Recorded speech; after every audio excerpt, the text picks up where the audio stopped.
कबीर साहब कहते हैं, कबीर ये माया अटपटी सब गट आन अड़ी, और किस किस न समझाऊं या कुएं भांग पड़ी। सबको प्यार रखिए, ये सब उसी के बच्चे हैं। और यह भांग पैदी काल ने यहाँ की ये बकवाद बेमतलब की गोटी ला ले, कोठी बना ले, कार ले ले, इससे में उलझा दिया। और फिर परमात्मा ने सोचा अब तो इसने कर लेने दे, कह लेने दे, जो बूंदी अच्छी मुझे बोल रहा है, जब ये नशा उतर जाएगा ना फिर देखना यो किस तरह मुझसे व्यवहार करेगा मेरा बच्चा। तो वही सतीथी रामानंद जी के साथ बनी। परमात्मा बोले, जात हमारी जगत गुरु, मैं जगत गुरु हूं, पूरे विश्व को ज्ञान देता हूं और किसी के पास ज्ञान नहीं है। और पुण्यात्माओं वेद गवाही देते हैं, ऋग्वेद मंडल नंबर 9 सूक्त नंबर 86 मंत्र 26-27, ऋग्वेद मंडल नंबर 9 सूक्त 82 मंत्र 1, 2, 3 में, ऋग्वेद मंडल नंबर 9 सूक्त 96 के मंत्र 16 से लेकर 20 में, ऋग्वेद मंडल नंबर 9 सूक्त 20 मंत्र 1 में, ऋग्वेद मंडल नंबर 9 सूक्त नंबर 1 मंत्र 8 और 9 में, और भी बहुत स्थानों पर है। यह स्पष्ट किया है कि वो कबीर परमात्मा है, ऊपर तीसरे धाम मुक्ति धाम में रहता है, वहाँ से गति करके आता है, अपनी अच्छी आत्माओं को मिलता है, उनको तत्व ज्ञान से परिचित करवाता है। जो तत्व ज्ञान वही बताता है आकर के, अपनी महिमा आप ही ठीक ठीक बता सकता है, और कोई नहीं जानता उस परमात्मा की द्वारा रची हुई सृष्टि को और उसके अध्यात्म ज्ञान को। उसी दृष्टिकोण से परमात्मा यहाँ खड़े हैं, कह रहे हैं, मैं जात हमारी जगत गुरु और परमेश्वर है पंथ, मेरा पंथ यानी कौन सा मार्ग है। जैसे कोई तो विष्णु जी का पंथ है, वैष्णु है, वो विष्णु तक का ज्ञान जानते हैं, विष्णु जी तक का, और किसी का नाथ पंथ है, वो शिव जी तक का ही मार्ग है, वो शिव जी को इष्ट रूप में मानकर वही उसी का मार्ग है, वही पंथ है। कोई ब्रह्म तक की साधना बताते हैं, वो ब्रह्म तक का पंथ है। तो ये परमात्मा कहते हैं मेरा परमेश्वर है पंथ, मैं जो मार्ग बताने आया हूँ भक्ति का, वो उस परम पिता, उस परम अक्षर ब्रह्म का है, उस परमेश्वर का है, जिसमें गीता जी अध्याय नंबर 18 के श्लोक नंबर 62 में कहा है कि अर्जुन तू सर्वभाव से उस परमेश्वर की शरण में जा, जिसकी कृपा से तू परम शांति और सनातन परम धाम को प्राप्त होगा।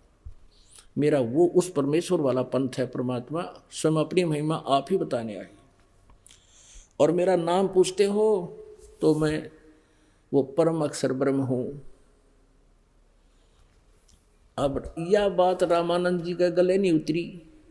रे बालक सुन दुर्बुद्धि, तेरा घटमट तन आकारे, दास गरीब दर्द लगा हो बोले सिरजनहारे।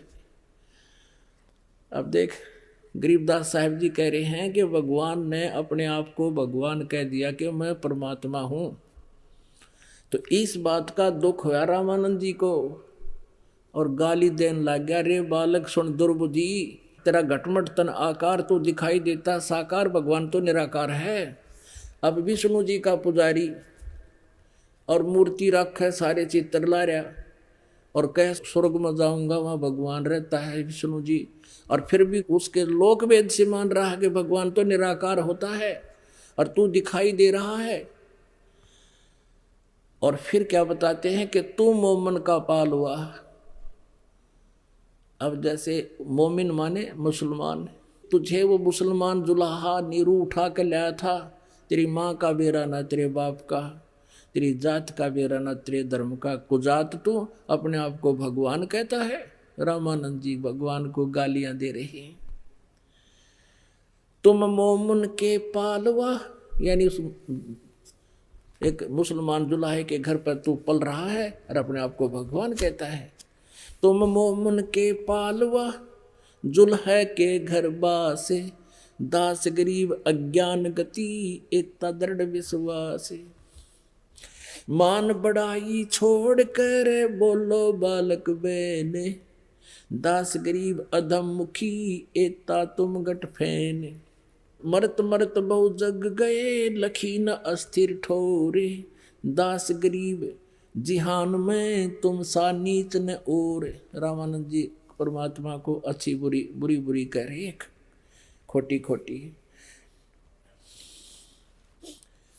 तर्क तलु से बोलते रामानंद सुर ज्ञाने, दास गरीब कुजात है आखिर नीच निदान।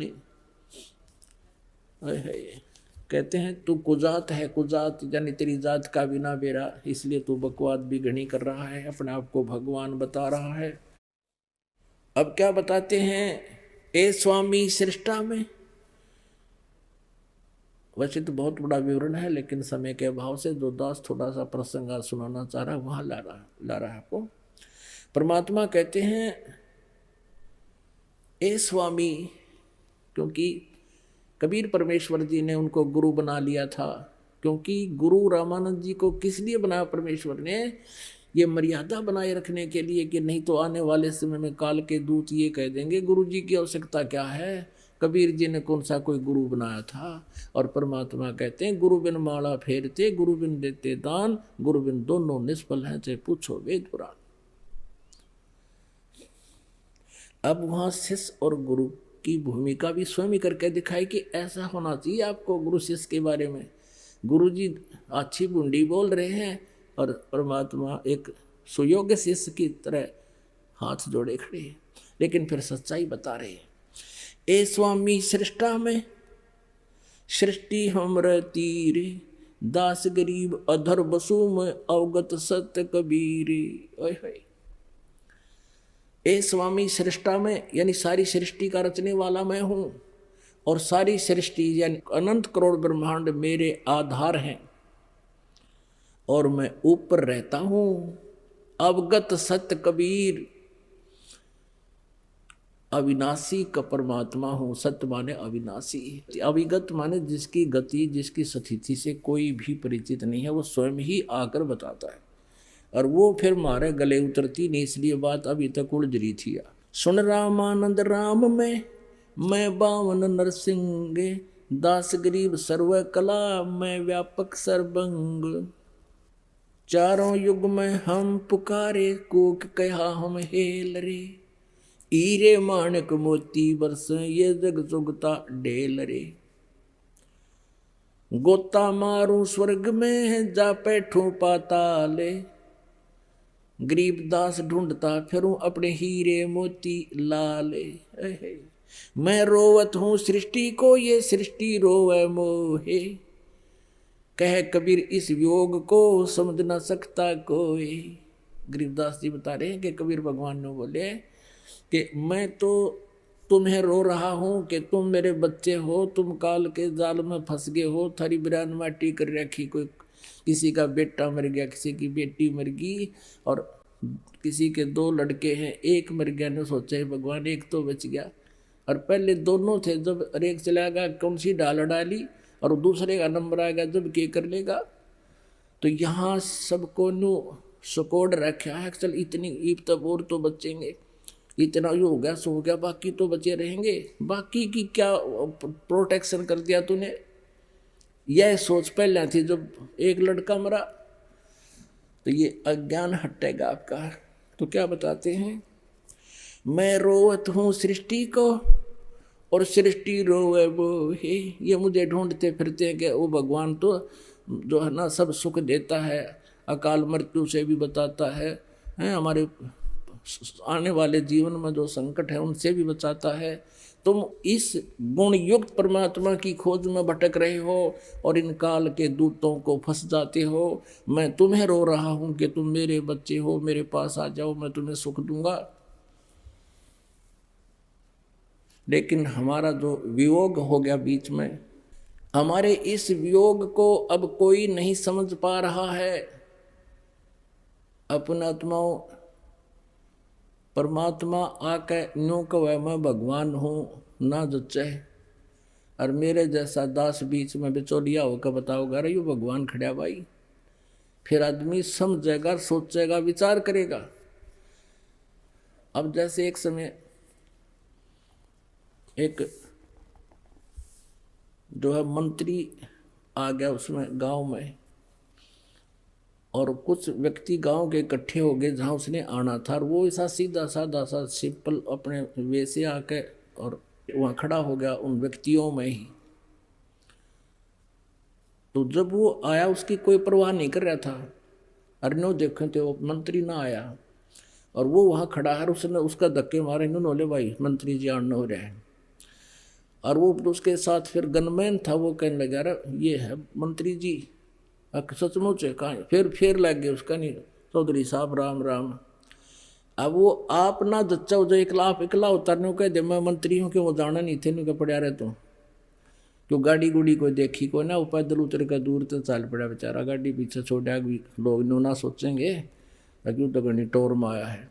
तो इस प्रकार अगर भगवान आकर न्यो भी कह दे मैं भगवान हूँ, ना जच्चा किससे कह, और हमारे जैसा बताओगे उसके 100 गुण और उससे हुए हुए बेनिफिट, फिर मेरा बुद्धि में होगी सचमुच यो है परमात्मा। मैं रोवत हूँ सृष्टि को, सृष्टि रोवे मोहे, गरीबदास इस वियोग को समझ न सकता कोई। कहने का भाव ये है कि रामानंद जी ने फिर कहा कि भाई बच्चा ये तो घनी बड़ी, क्योंकि कॉन्फिडेंस से बोल रहे परमात्मा। रामानंद जी के जगह घर करे थी कि जो न्यू का है कि मैंने सारी सृष्टि रची न्यू है, तो उसकी आत्मा पकड़ी गई। उसने सोचा यू कदे फिर इससे निपटूंगा, कुछ ज्ञान चर्चा करेंगे तो कुछ अच्छी बात बोला है। उससे पहले उसने अपनी कोई क्रिया करनी थी, एक मानसिक पूजा करे था रामानंद जी। विष्णु जी की मूर्ति जैसे स्वप्न में कोई स्वप्न देखता वैसे करता था। तो उसमें क्या करते हैं, कर्मकांड के अंदर भगवान की मूर्ति के सब कपड़े उतार दिए जाते हैं और वो गंगा जल से नहाते थे, जैसे स्वप्न के हिसाब से एक प्रैक्टिस थी उसकी। मानसिक सेवा बोलते थे, पूजा कहते थे, सेवा माने पूजा। तो मानसिक पूजा कर रहा था, जैसे भगवान की मूर्ति के कपड़े उतार दिए, नहा दिए गंगा जल से, सब कपड़े पहना दिए, धोती भी कुर्ता भी हैं, और तिलक लगा दिया जैसे वैष्णो साधु लगाते हैं तिलक, एक लंबा डेताई का, और ऊपर मुकुट रख दिया। अब सारा कुछ कर दिया, फिर देखा कि आज भगवान के गले में कंठी ना डाली माला। अब उसने सोची माला रखी दिखी अलग, सपने में जैसे होता, उठा कर उसने सोची भी माला, अब माला ना डाला गले में तो पूजा खंडित। और उस दिन मुकुट रख दिया, मुकुट नवा धोवा कर भगवान को मुकुट उतारा नहीं जा सकता, अगले दिन ही उतरेगा उसी समय, ऐसा उनका विधान है कर्मकांड का। जब मुकुट उतारे तो पूजा खंडित, भगवान की बेइज्जती हुए, और वह माला ना डाला तो भगवान फिर अधूरी श्रृंगार रह गया भगवान का। असमंजस में हो गया, उसने सोची ला मुकुट के अंदर से माला को डाल देता हूँ, वो माला मुकुट में फंस गई, नहीं गई आगे। अब रामानंद जी कोस रहा अपनी किस्मत को, हे भगवान आज मेरे तो कौन सी गलती होगी, आज मुझ पापी से क्या हो गया, पहली बार जीवन में आज यह भूल लगी मुझे, ऐसी क्या बात होगी, मेरे तो आज का सारा दिन व्यर्थ हो गया, मेरे से लगता है भगवान रुष्ट हो गया, मेरा तो पिछला जीवन ही नष्ट हो जाएगा। बड़ा चिंतित हुआ। आगे पड़ता है, कोई मूर्ति बार नहीं है, मानसिक पूजा रामानंद जी कर रहे हैं।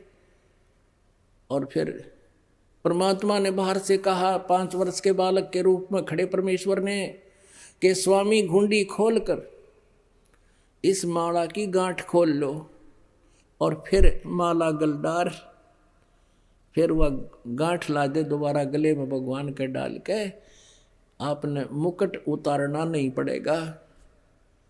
अब रामानंद जी ने सोचा रे तेरा गजब यो भगवान खड़ा, बाहर तो कोई वस्तु दृष्टि गोचर नहीं है, मैं कोई साकार मूर्ति नहीं रख रहा, सेगनी क्रिया कर रहा, मैं तो मन से कर रहा हूँ। और इसने मेरे मन की बात बता दी। कहते हैं आडा पर्दा दूर बगा और लीना कंठ लगा। कहाँ तो उसको एक जुलाहे का लड़का धारण कर कुजायत कर रहा था, और फिर भगवान सामने दिखाई दिया, सीने से लगा लिया। 5 वर्ष के बालक को 104 वर्ष के वृद्ध ने। पुण्यात्माओं, इसको ब्राह्मण कहते हैं, इसको भगत कहते हैं। कहते हैं ब्राह्मण सोए जो ब्रह्म पहचाने, ब्रह्म ने परमात्मा को पहचान ले। और लोक लाज मर्याद जगत की तृण जो तोड़ बगावे, जब कोई राम भगत गत पावे।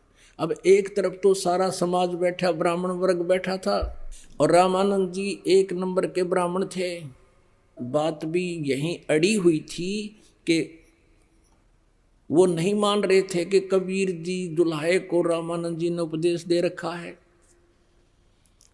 और उसी समय रामानंद जी ने देखा, बाढ़ में जाओ, ये समाज जिस उद्देश्य के लिए सारा जीवन ला रखा, 16 साल की उम्र में साधु बन गया था, और आज वो भगवान सामने खड़ा, ये समाज क्या देगा मुझे, ये सोचकर भक्त ने भगवान को सीने से लगा लिया। अब जब परमात्मा को सीने से लगाया तो उनका शरीर में हड्डी नहीं थी, इतना रुई जैसा शरीर था।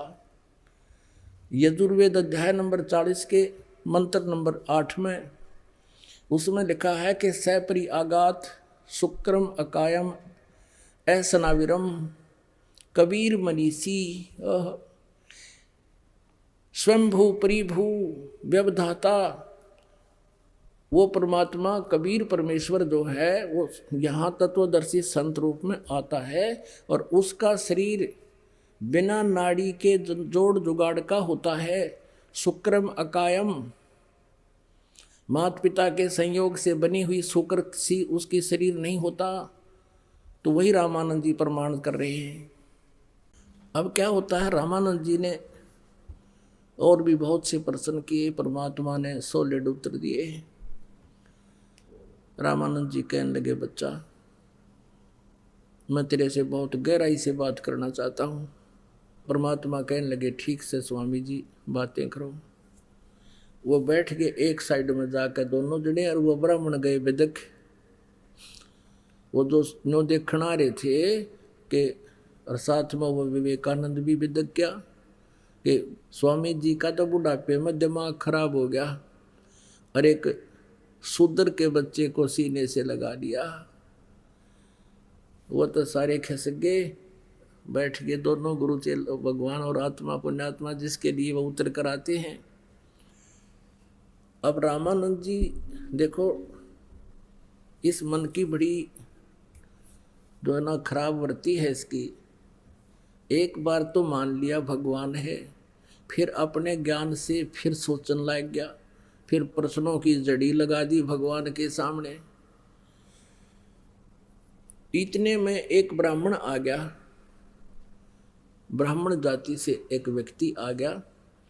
वो बहुत दुखी था और पहले से ही रामानंद जी का शिष्य था।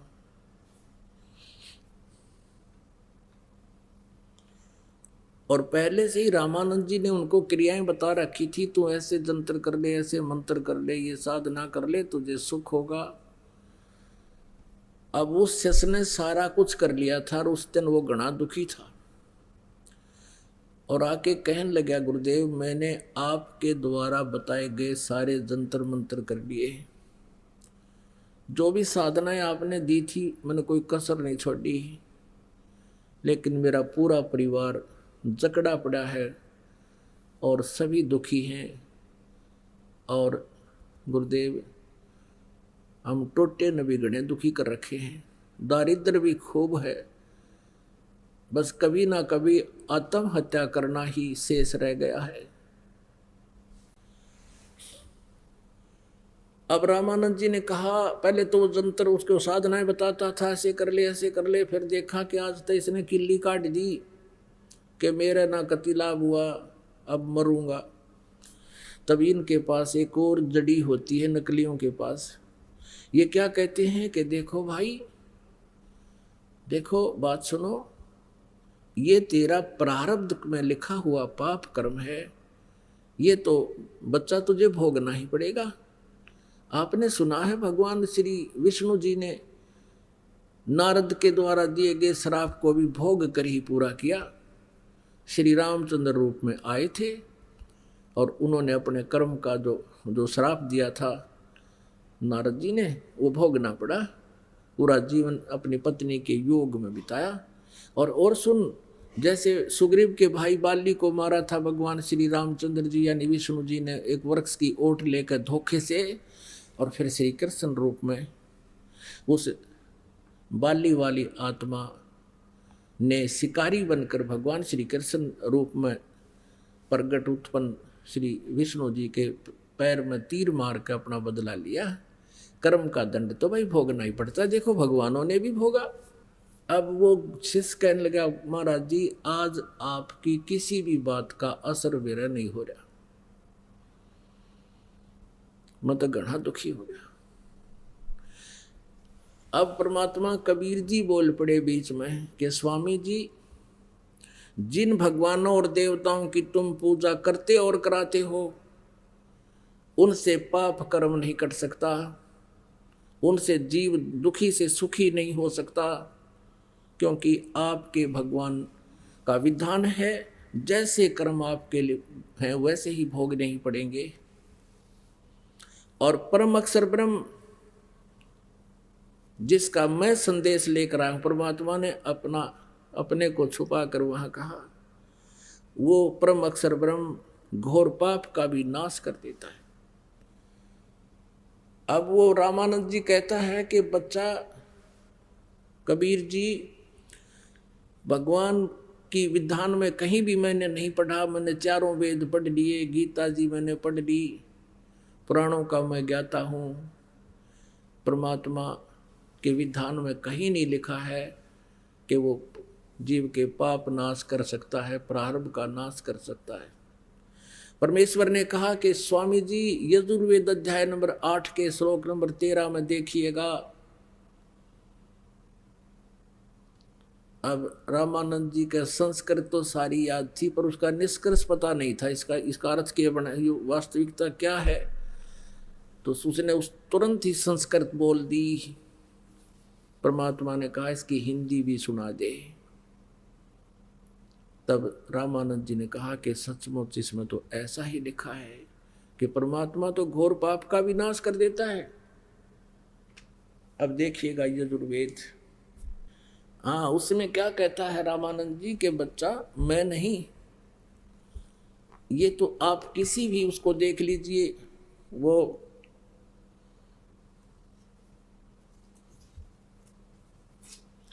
शुक्राचार्य भी यही कहते हैं जो राक्षसों के गुरु थे, और बृहस्पति जी भी यही कहते हैं कि अपने कर्म का दंड तो भोगना ही पड़ेगा। और फिर प्रमाण दिखाते, पुराण में ऐसा लिखा, देखिएगा जो रामानंद जी ने कहा कि बृहस्पति देवताओं के गुरु भी यही कहते हैं कि किया हुआ कर्म तो भोगना ही पड़ेगा। देखिएगा श्रीमद् देवी भागवत है, गीता प्रेस गोरखपुर से प्रकाशित है, संपादक हैं हनुमान प्रसाद पोदार और चिमन लाल गोस्वामी।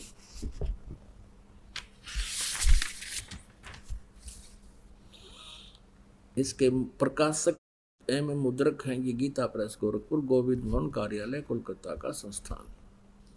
इसके देखिएगा, ये देखिएगा 282 पृष्ठ पे 5वें सकंद में, ये 5वां सकंद, और संक्षिप्त देवी भागवत 282 पृष्ठ पे, यहाँ देखिएगा। व्यास जी कहते हैं, Vyas ji is the writer of Puranas, Vedas and Gita ji. Vyas ji कहते हैं देवराज इंद्र की बात सुनकर बृहस्पति जी उनसे कहने लगे, बृहस्पति जी देवताओं के गुरु हैं, आध्यात्मिक गुरु, कहने लगे 283 पृष्ठ पर, प्रारब्ध कर्मों का अभाव बिना भोगे नहीं हो सकता, यह स्पष्ट है। आर्य संपूर्ण देवता तुम्हारे सहायक हैं, तुम स्वयं भी बुद्धिमान हो, फिर भी जो भी होनी है वह होकर ही रहेगी, तुम उसे टाल नहीं सकते। ऐसी स्थिति में सुख और दुख की चिंता में नहीं पड़ना चाहिए। महाभाग दुख और सुख ये दोनों कर्मशः पुण्य और एवं पाप के क्षय के सूचक हैं। देखो ये बुद्धि ने कहा, जो दुख आ रहा है उस तो तेरे पाप कट रहे हैं, और सुख जो है वो तेरे पुण्यनाश हो रहे हैं। बड़ा बढ़िया विधान बता रहे हैं। अतएव विद्वान पुरुषों को चाहिए कि सुख के अभाव में भी सर्वथा आनंद का ही अनुभव करें। इवन की बात अब हास्य आवा पान दास ने तो खूब आवा है। अरे जब सुख के अभाव में बोलो। अतएव सुख के अभाव में भी आनंद का अनुभव करे। अतएव महाराज इस अवसर पर सुयोग्य मंत्रियों से परामर्श लेकर विधि पूर्वक यत्न करने में कटिबद्ध हो जाओ। यत्न करने पर भी जो होनहार होगा वह तो सामने आएगा ही। वारे देवताओं के गुरु हो। अब क्या कहा है बृहस्पति जी ने कि भाई सुख के अभाव माने दुख में भी आनंद का अनुभव करना चाहिए। अब किसी का पेट में दर्द हो जा हो गया ना, सुख का भाव आनंद तो रहेगा, दिखाइयो किलकी मारेगा। अब वो तो पेट के दर्द की पीड़ा की कोई औषधि मिला जिसके कारण वो अभाव हुआ है सुख का, तब वो आनंद हो सके। इस तरह की बकवाद करने वालों ने देश डबो रखा है। एक समय ये दास, एक पंडारा गांव है जींद के पास, और वहाँ एक घीसा पंथियों का आश्रम है। उस समय तक इस दास को नाम देने का आदेश मेरे गुरुदेव ने नहीं दिया था, और मुझे कुछ मालिक की प्रेरणा थी। ये दास ये इस चीज से प्रभावित था कि घीसा संत जी को, आदरणीय घीसा साहिब जी को भगवान मिले थे, और उनसे उसके पंथ के लोगों को भी कबीर परमेश्वर का ज्ञान होगा, इस उद्देश्य से उनका सत्संग हो रहा था। भंडारा वहाँ चला गया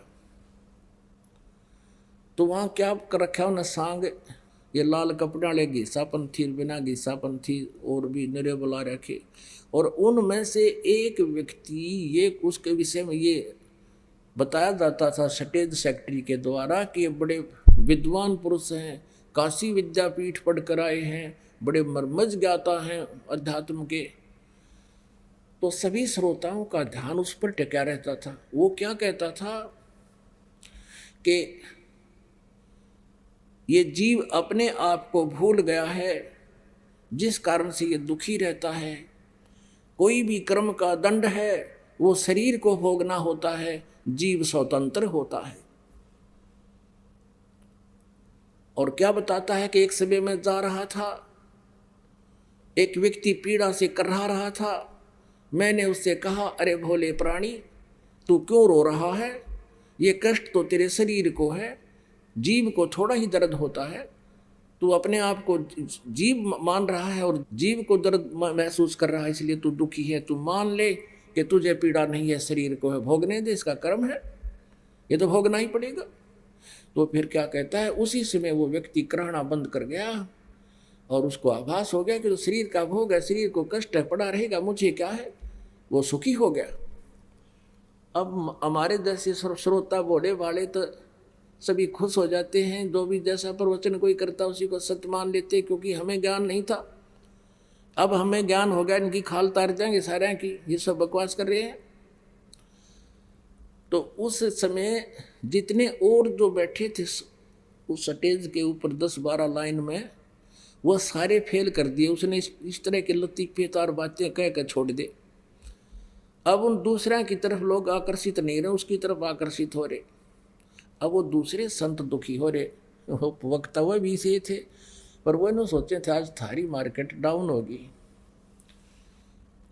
अब कुदरती क्या हुआ कि तीसरे दिन, वो 3 दिन का सत्संग था, 2 दिन तो खूब चढ़ा रहा, तीसरे दिन सत्संग करके वो क्या करता था, उसका नंबर आता था सबसे पहले, वो करके सत्संग उठ के चला जाता था। कमरा दे रखा था उसको आश्रम में, उड़े जाकर अपना रेस्ट करता। चौधरी पाक रहा था कति खूब लक्ष्मी चंद की तरह। अब वो क्या हुआ, वो उठ के जाकर लेट गया, उसका पेट में दर्द हो गया। अब श्रोता भी तकरीबन उठ जाते थे, कोई 20-30 रह जाते थे, वह दूसरे अपने थोड़ी बहुत देर गा बजा कर वो भी उठ जाते थे। उस दिन ऐसी बीत रही थी उनके साथ। उसके पेट में दर्द हो गया, उस वो ब्रह्म ज्ञानी गए और वो चिल्लावा डांगर की डाल, आयो मुर्गा, आयो मुर्गा, और खारा दड़ी पक्का बेटी का बाप। अब उसके दूसरा आश्रम था साथ में, उसके वहाँ से कार ले आई, उस कार में घेर के उसने 2-3 जने गए, जींद लाई के हॉस्पिटल में। वो 2 बजे से लाए थे, वो तड़के 6 बजे से पहुँचा वापस। उसकी ट्रीटमेंट हो गया, शांति होगी। पेट की पीड़ा ठीक होगी। और वो आया ना जब, वह सारे उठ लिए बाबा जी जो प्रवचन करता हुआ, मार्केट डाउन हो रही थी जिनकी, वो तो इस तलाश में थे कि कद ठावे इसकी बकवाद सामने आवे। तो वो गाड़ी से उतर कर अपने रूम की तरफ चला, जैसे जच्चा चाला करे, धीरे धीरे कदम रखे, क्यों पेट में पीड़ा हो रही उसके। तो उनमें से एक जो वो बुला रखा था, दूसरा आमंत्रित किए हुए हुआ था, वो आगे बढ़कर बोला, रे ब्रह्म ज्ञानी, रात को क्यों चिल्ला रहा था? तुझे पीड़ा थोड़ी थी, वो तो पेट को थी, भोगने देता, क्यों गया धक्के खाने वहां? बात बना रहा था। वो ने कहा चुप रह, चुप, चल चल अपना काम कर। अब उसकी पोल पाट की।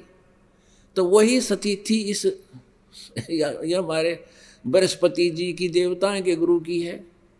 नो कह सुख के अभाव में भी आनंद ही महसूस करना चाहिए। पेट में दर्द हो, किल की मारा आदमी, टांग टूट रही हो, बता कैसे सुख महसूस हो सकता है? उसका ट्रीटमेंट हो, जिस कारण से दुख है उसका समाधान हो, तब वो सुख अनुभव हो सकता है।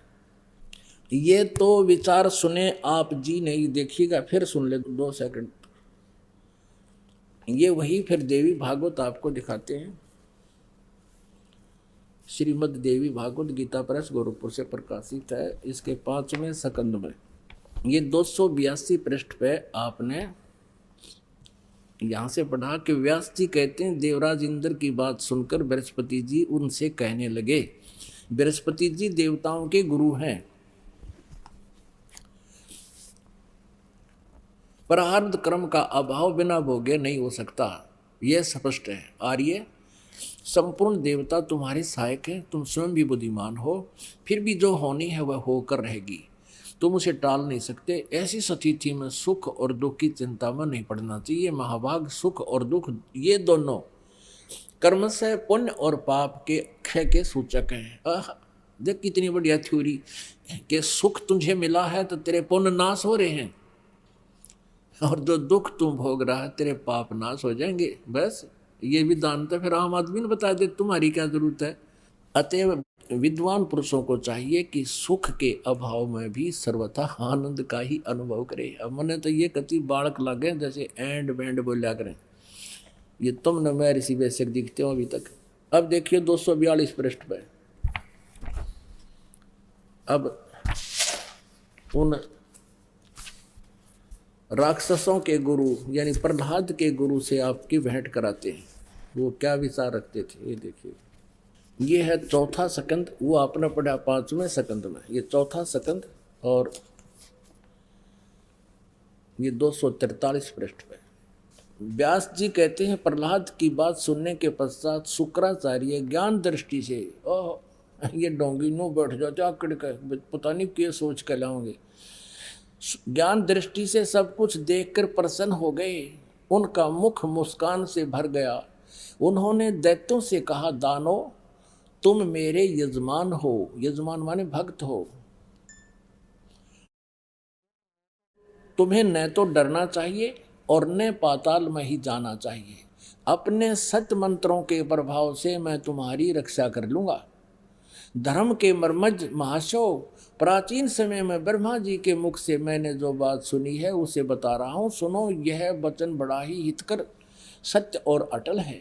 उन्होंने कहा था, होने वाली बातें अवश्य होकर रहती हैं। धरातल पर कोई भी ऐसा सुयोग्य पुरुष नहीं है जो प्रारब्ध को विफल बनाने में समर्थ हो सके। विपरीत समय के कारण इस समय तुम्हारी शक्ति अक्षीण हो गई है, अतः एक बार तो तुम्हें देवताओं से परास्त होकर पाताल में जाना ही पड़ेगा। समय सदा बदलता रहता है। कुछ दिन पूर्व तुम सम्राट रह चुके हो। अब देख इनकी कमाल की बात है, न्यों थे भोले वाले हम। व्यास जी कहते हैं, प्रहलाद की बात का उत्तर देते हुए प्रहलाद जी ने कहा था, हमारी रक्षा कर लो, कहीं मैं इन देवताओं से परास्त होकर पाताल में ना जाना पड़ जाए। यह समस्या रखी थी प्रहलाद जी ने। तो शुक्राचार्य कहता, अपने ज्ञान दृष्टि से देखकर, और न्यों बोला, न्यों कहने लगा, उन्होंने कहा तुम मेरे यजमान हो, तुम्हें न तो डरना चाहिए और न पाताल में ही जाना चाहिए। अपने सत मंत्रों के प्रभाव से मैं तुम्हारी रक्षा कर लूँगा, तुम्हें पाताल नहीं जाने दूंगा और देवताओं से परास्त नहीं होने दूंगा। और फिर तुरंत ही बैंड बदल गया, गेर बदल दिया। धर्म के मर्मज महाशयों, प्राचीन समय में ब्रह्मा जी के मुख से मैंने जो बात सुनी थी वो बता रहा हूँ, सुनो। यह वचन बड़ा ही हितकर और सत्य और अटल है। उन्होंने कहा था होने वाली बातें अवश्य होकर रहती हैं। धरातल पर कोई भी ऐसा सुयोग्य पुरुष नहीं है जो प्रारब्ध को विफल यानी नाश करने में समर्थ हो सके। विपरीत समय के कारण इस समय तुम्हारी शक्ति अक्षीण हो गई है, भक्ति खत्म हो गई है। अतः एक बार तो तुम्हें देवताओं से परास्त होकर पाताल में जाना ही पड़ेगा। अरे यहाँ के गया था ये पेड़ देख, तुम्हें डरना नहीं चाहिए, पाताल में नहीं जान दूंगा, अपने सत मंत्रों के प्रभाव से मैं तुम्हारी रक्षा कर दूंगा। और फिर ने कहा देख एक बार तो जाना ही पड़ेगा, फिर तू टट्टू कर देगा बता। ये बका रहे थे हम नाचते ही, मैं ऋषि की पदवी पा रही और गुरु बन रहे। निरंजन धन तेरा दरबार, निरंजन धन तेरा दरबार, जहाँ पर तनिक ना न्याय विचार, जहाँ पर तनिक ना न्याय विचार। वैश्या ओढ़े मूल मूल खासा, गल मोतियों के आर। वैश्या ओढ़े मूल मूल खासा, गल मोतियों के हार। पति भरता को मिले न खादी, सूखा नरस आहार। निरंजन धन तेरा दरबार, निरंजन धन तेरा दरबार, जहाँ पर तनिक ना न्याय विचार। इन पाखंडी की पूजा जग में संत को कहें लबाड़े, पाखंडी की पूजा जग में संत को कहें लबाड़। अज्ञानी को परम विवेकी, ज्ञानी को मूढ़ गवार। निरंजन धन तेरा दरबार, जहाँ पर तनिक न न्याय विचार। कह कबीर सुनो भई साधो, या सब उल्टा व्यवहार। कह कबीर सुनो भई साधो, या सब उल्टा व्यवहार।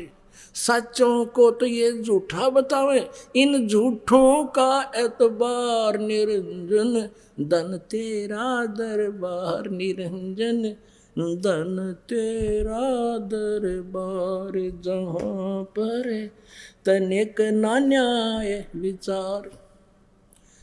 अपनात्माओं, आपको वेद दिखाते हैं। वेद क्या बताते हैं कि परमात्मा घोर पाप का भी नाश कर देता है प्रारब्ध के। जैसे परमेश्वर कबीर जी ने कहा अपनी सच्चिदानंद घन ब्रह्म की वाणी में, जब ही सतनाम हृदय धरो, भयो पाप को नाश। जैसे चिंगारी अग्नि की बाई, पड़े पुराण घास। परमात्मा कहते हैं कि इस सतनाम से, ये जो मंत्र मैं तुम्हें दूंगा, इससे आपका सभी पाप नाश हो जाएंगे, संचित भी, प्रारब्ध के भी, और क्रियावान तो आप पर नष्ट हो जाएंगे, क्योंकि हम पाप कराएं को नहीं, सोच बूझ के कदम रखेंगे। और फिर भी किसी कारण से इच्छा कर्मा रहे नहीं, बिन इच्छा मर जा, कह कबीर तास का पाप नहीं लगे। तो वो हमारे पास साबुन और जल ये सतनाम है। किसी कारण से अनजाने में कोई गलती पाप हो जाता है तो इस मंत्र से वो साफ हो जाता है।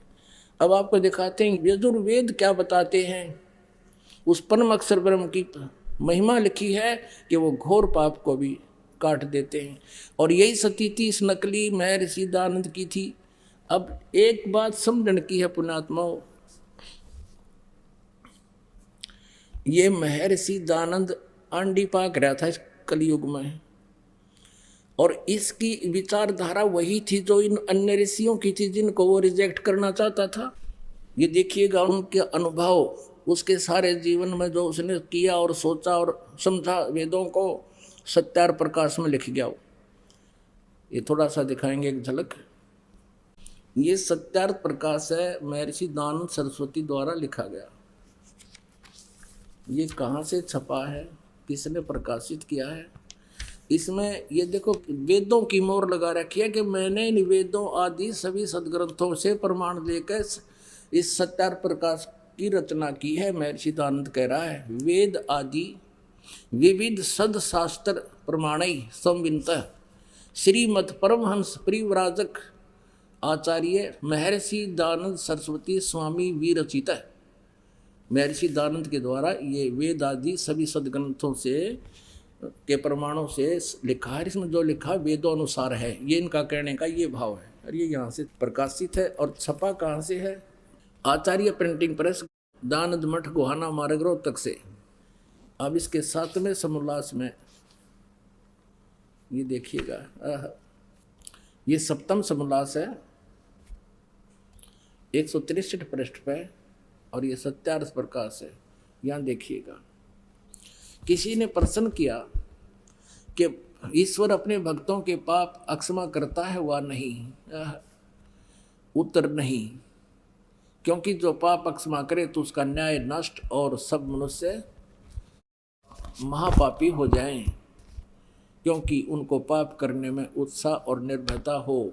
जैसे कोई राजा अपराधियों के पाप की अक्षमा करे तो वे अधिक अधिक अपराध पाप करने लगे, और जो अपराध नहीं करता वह भी अपराध करने से नहीं डरेगा। इसलिए सब कर्मों का यथावत फल देना ईश्वर का काम है, अक्षमा करना नहीं। इनमें बुद्धि तो थी नहीं, ये तो उसी कैटेगरी का था जो ये ऋषि में ऋषि थे, उसी कुल से था जो ब्राह्मण वर्ग से, लेकिन उस पुराणों से भी अधिक अज्ञान बना के और इसने इसको सत्यार्थ प्रकाश रूपी इस बोतल में डाल दिया वो अड़ंगा, और हम इसको अभी तक समझ नहीं सके थे।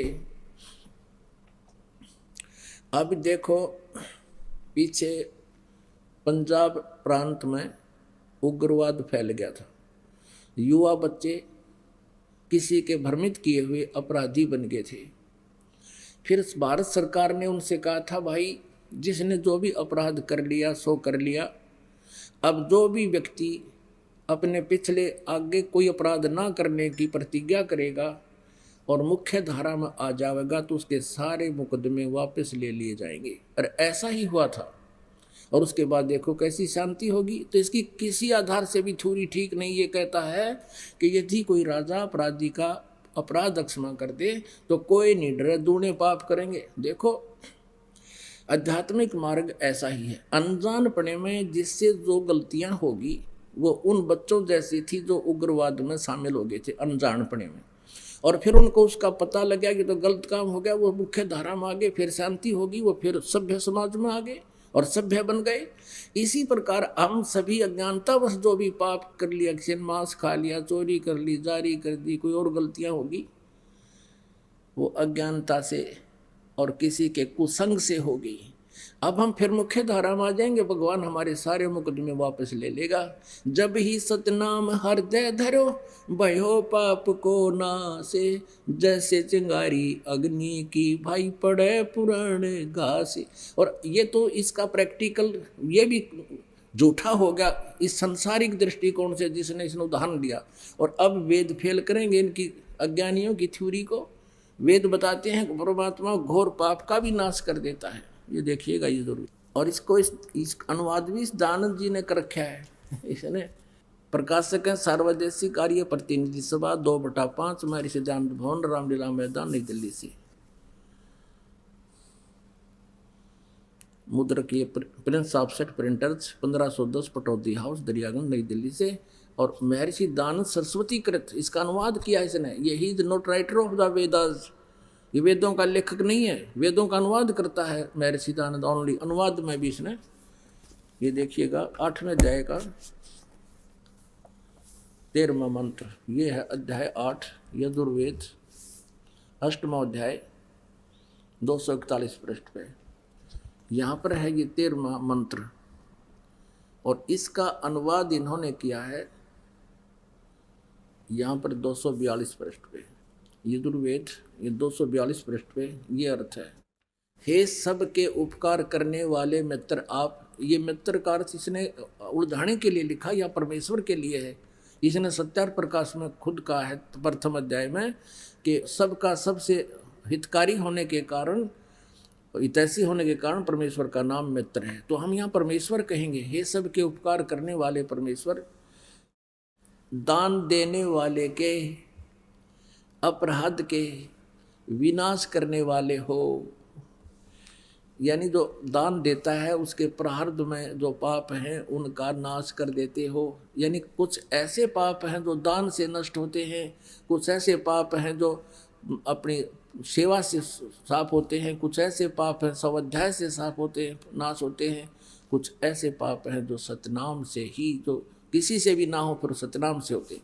तो यहाँ लिखा है कि दान देने वाले के अपराध के विनाश करने वाले हो। वेद बता रहे हैं भगवान की महिमा।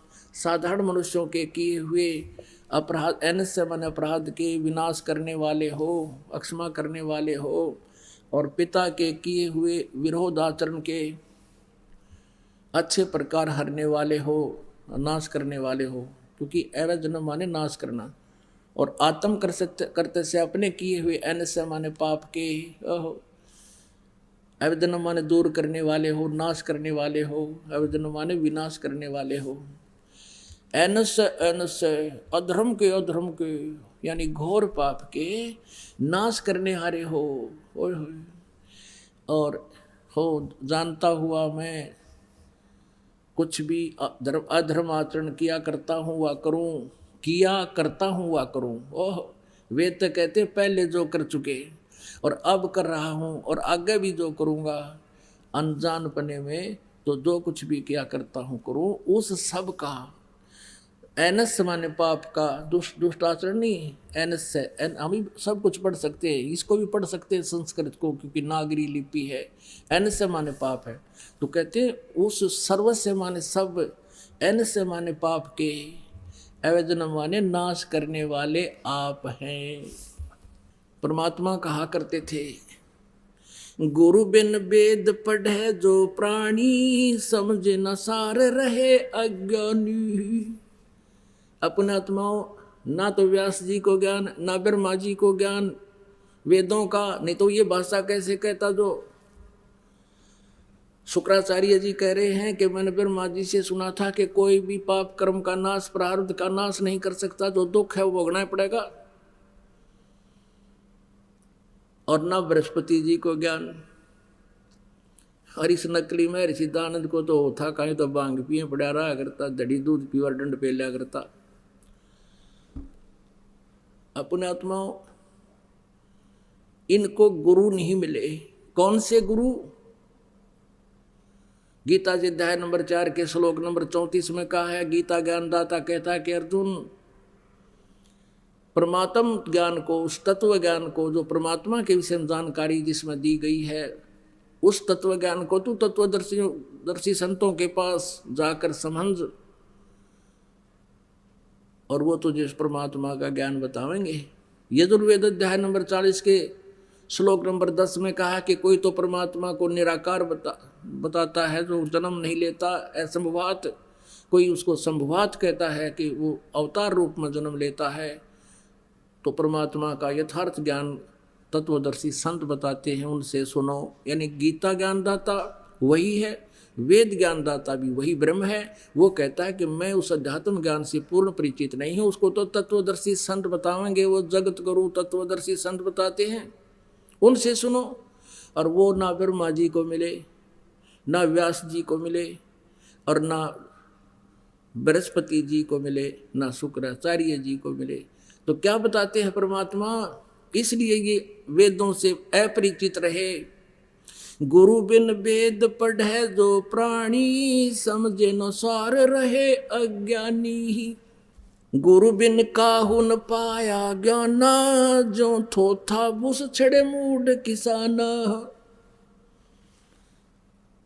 अब क्या बताते हैं? युगन युगन की वासना, उही इकट्ठी आड़े। निर्मल कैसे होवेगा तेरा, वो संत लगे ना काने।